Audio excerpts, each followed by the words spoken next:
Well, hello, and welcome to the Coaching Business Spotlight Show. I'm your host, Kat Knecht, and I am excited to share with you, as I do on this podcast, ways that you can use soul-driven strategies to help you succeed in your business and in your life. And today, it's the beginning of a new year. On the day that I'm actually recording this podcast, I'm getting ready to host a visioning workshop. I've got a 21-day challenge coming up for all the people who want to really get going on their vision this year, a vision board retreat for my all the people who are in my business training program. We get together for the day virtually and create boards. So I'm all on fire about visioning today, as I have been for the past few podcast episodes. Today, I'm going to tell you a personal story, and then I'm going to see if I can help connect it to you and the vision that you have for yourself and your coaching business. I had a visit from my sister, Gretchen, about the second week in December. And we had a great time together. We see each other once or twice a year. This year, it had been a full year since we'd seen each other due to some busyness on my part, I have to say. And so it was just, we were like, oh, just really, really yummy. One of the things that we do when we get together is we do a visioning, and we have our own process for doing this, which I think is so fun. There's so many ways to create your vision. And the way she and I do it is we get a special, and we buy specifically for the vision, a little special journal or notebook, something that represents what we're feeling right now about what we want to create. And we do this all year long. This isn't just a New Year's thing. It just depends on whenever we get together. This one had, I don't have it right here with me, but something about magic on it. It was really like, let's have this vision be created magically. And we had fun. We talked about what are the things that we wanted, and we cut out magazine pictures and we pasted them in our vision book and talked about what it meant to us. And there was one piece that was on my vision. It was about family experiences that I like. That's how I put it. And I had a picture of like this little, I had a picture of a swimming pool and what looked to me like me and my family hanging out there, and a little guest cottagey thing. I had a couple of other pictures I don't remember.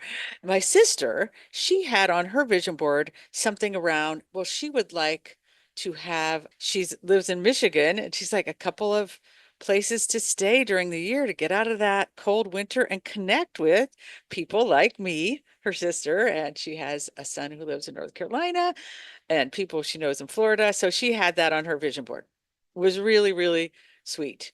We had a sweet time, really sad parting, but that's how it goes, right? When you don't live close to somebody that you care about.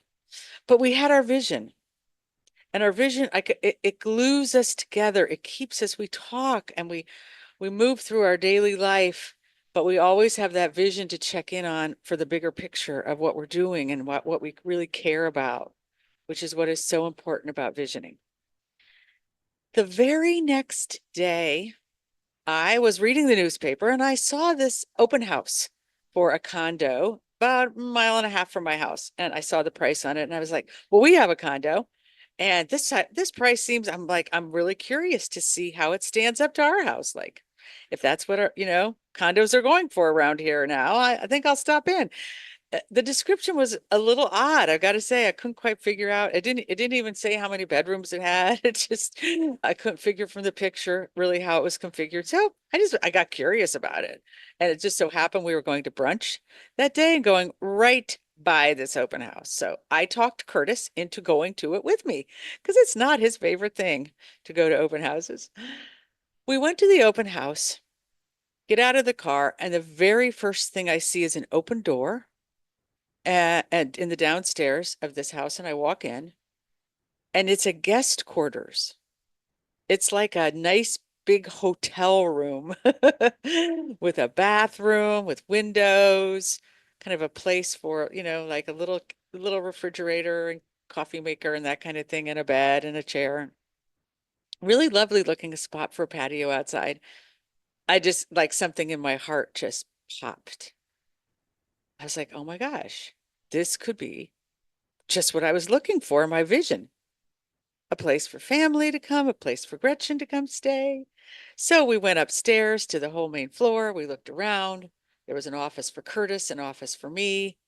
There was really a light and high ceilings. And we went and walked around the condominium community. People were talking to us. A man invited me to come watch him take a dance lesson, just out of the blue.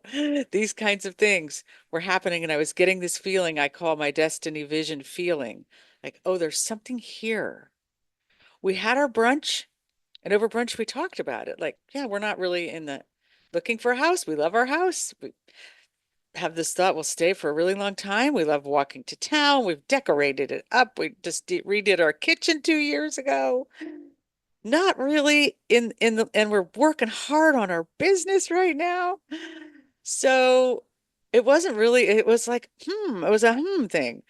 But that feeling, and I said this to Curtis, I said, I have this feeling that we should go back. So we went back. This time, though, we went back with a different eye. What if we're being guided here?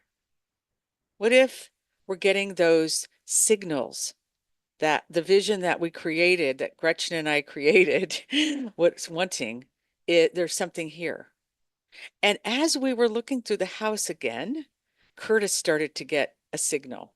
Very different from mine. He didn't have the signal about the guest quarters and the family. He was looking at his own office space. He was looking at a garage where he could keep a kayak and all of his tools and all the things. He was looking at this community where he ran into a woman and started talking to her about her dog, and they had this resonance, and he was off getting his own nudges. And after about an hour, we came together and we felt this guidance that was coming through us both. This is a cool thing I want to bring to you as you create your vision this year. One is open to guidance, and the second one is about collaborating with other people, finding partners, so that there is guidance that can come through when you're connected to another person who has a similar vision as you. It doesn't have to be the same vision, but somebody who's aiming in the same direction you are. So it could be like this, a life partner. It could be a business partner. It could be just a colleague or a friend where you talk about what it is you really want. You get on the same page about it. I'm remembering right now, I don't know how many years ago this was. Oh, so it was 1984. I remember that. So how many years ago was that? Very, very many years. My friend Corinne and I had our intention for the year was we called it anything but a whore in 84, which I realize it's quite crass, maybe, but it was fun for us. We just thought it was hysterically fun. And what it meant to us was that we were in a financial situation, each of us, and we wanted to move that forward and find work, find financial opportunities that would bring us prosperity. And we sure did. I could tell you that whole story because it was amazing. But it came through us.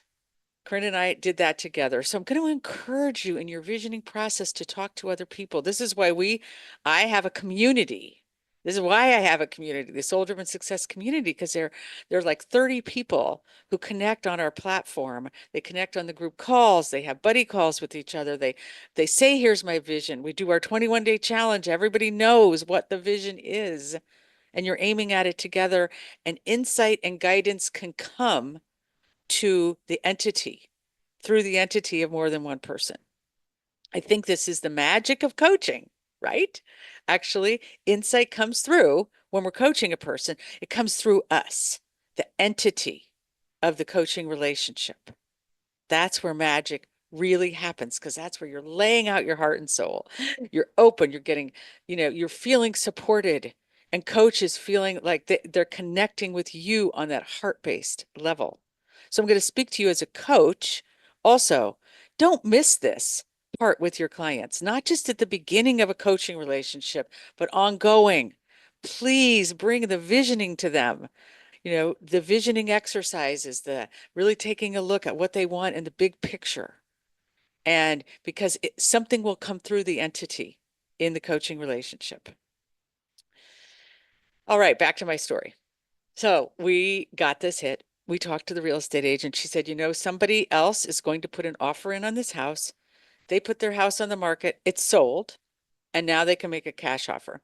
And they're planning to do that, I don't know, like 3 or 4 days, because they had a few little things they wanted to tie up. So if you want to make an offer, she said, you'll need to make it soon. So we talked. I really liked her. I said, well, why don't you come over to our house and give us an estimate of what you think we could sell our house for? And the next day she did, gave us a very nice price amount, and we decided to go for it. Really and truly out of the blue, loving our house, not feeling like we needed to make a move for any reason. So this was how visioning can work and how fulfillment works is you're tuned into your values, you're tuned into the resonance. You get a nudge, and it doesn't always make sense. It's not necessarily, here's a bad thing or challenge. I don't know what to do. It can be, things are working well for me, and yet there's something more or else that spirit, the universe, whatever that is for you, is intuition is nudging you forward. So we made an offer on this house. It was accepted. We opened escrow, got a mortgage person that Curtis knew from his chamber group that he's in. Just things started flowing. Everything that we began doing with this purchase flowed. But here's the next piece. It brought up a lot of fear for me. And this is like a warning. I really want to put this in here because I know it's true for all of us that when we go for something we really want, and especially when it's from this place in us of resonance and, oh, that feels good. The fear is going to come up to say, it's not going to work out. You're going to, muck it up. Something's going to happen. It won't be as good as you think it is. The money's not going to work out. You'll waste time. I woke up in fear. We were on our holiday vacation. So I actually could wake up and not think about the next day's work. And Curtis and I had big talks about it. And I wrote in my journal about it. I really got down to some core limiting beliefs I have about myself.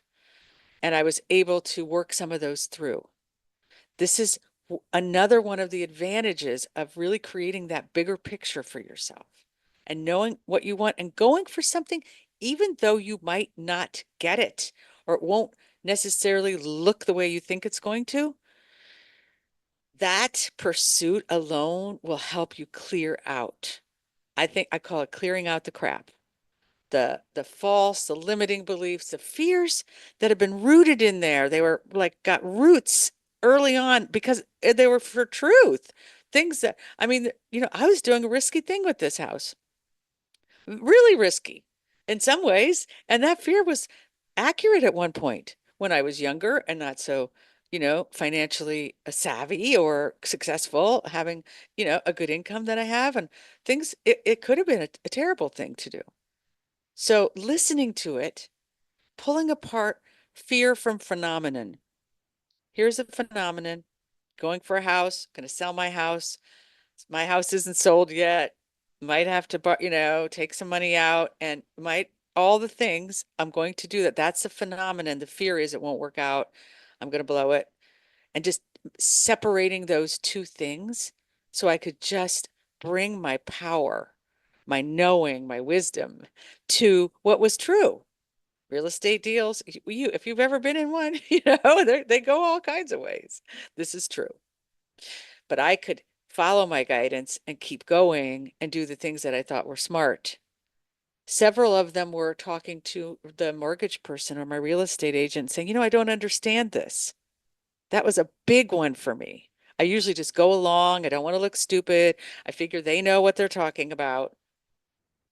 So I want you to take this in for yourself. There might be moments this year as you're making your vision a reality where you get challenged to use your own wisdom And I'm going to challenge you to do it anyway. Just connect with what you know, be willing to look stupid and vulnerable and say, I don't get it. I don't understand this. This doesn't make sense to me. I'm looking at these numbers. They don't add up to me. Why is this number here? I just did that. It was really big for me. And it just felt great.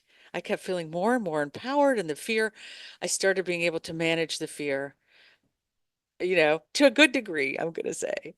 So the buying of the house at this point, it's a done deal. We're buying this house. We're going to close soon. It's all going well. Selling of the house. So this too, we looked at that. The fears came up around that. I got really clear about what I wanted. I knew exactly what I wanted. And Curtis and I talked about it. And we kind of, he has his role, I have mine.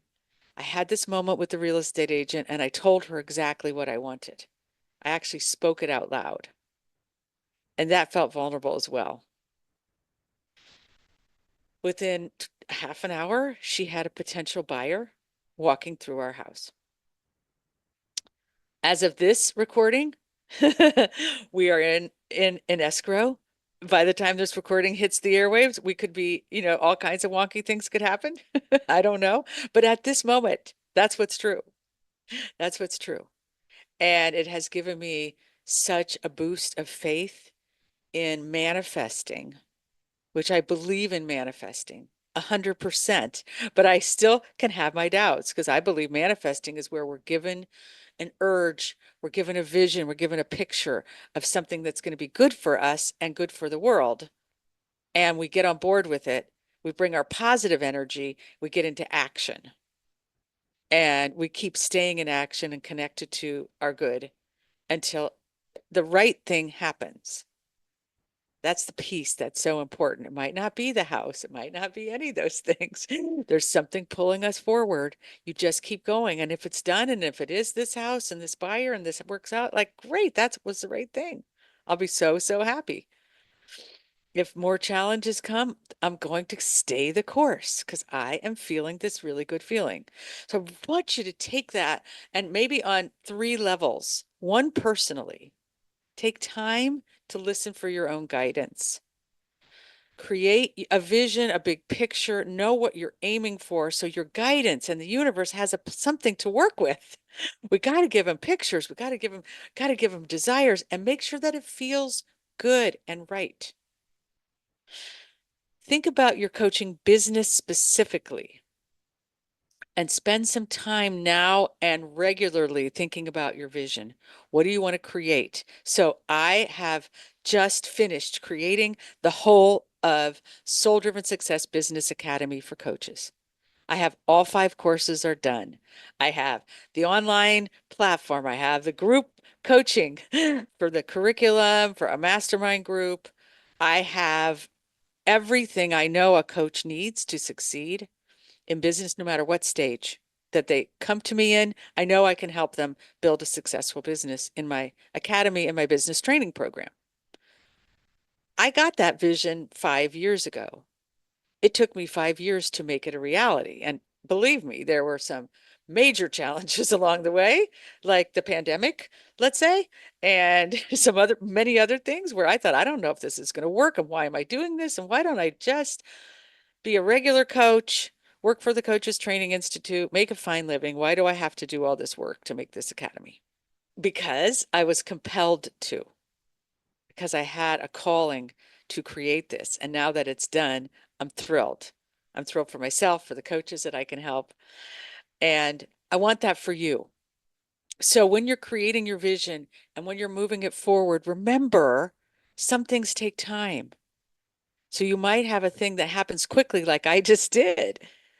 Get the vision with my sister, the house shows up the next day. Those kind of things happen. Talk to the real estate agent, she brings somebody through. That's why a vision is so important. But when I started 5 years ago creating this business academy, I didn't think it would take 5 years. I had no clue. And it's so funny going through this mortgage process. The mortgage people are looking at my income. I think they're looking, I don't know, 6 years, 7 years, something like that. And they noticed this dip in my income. And I'm like, that was the year. that I invested in the website. I put a ton of money into my own business training. I was in a program. I got a coach. I had a lot of help. I was got a graphic artist that year. I put some money, I plowed some money and time and effort into this business when I didn't know if it was going to succeed. I took a leap of faith with that. And just a little aside, but I have my accreditation with ICF, and that was good enough for the bank. So get your ACC, get your PCC. It's really, really important. So you don't know how long it's going to take.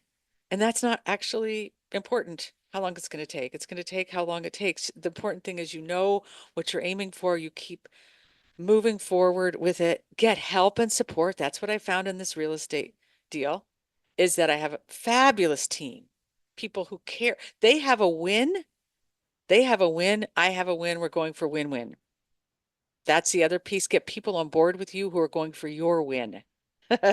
I know I was thinking this morning before the workshop. I'm like, I'm going for the win of the people coming to this workshop to have their vision a reality. That's my win. And if that's their win, we're win-win. So think about that. Think about bringing this to your clients, the coaching relationship entity, and how you can help their vision to become a reality and through the challenges and give them the support they need. And you should let them know this is the case because it's one of the most powerful ways that coaching works. So I am wishing you the very best 2025 as we conclude this podcast.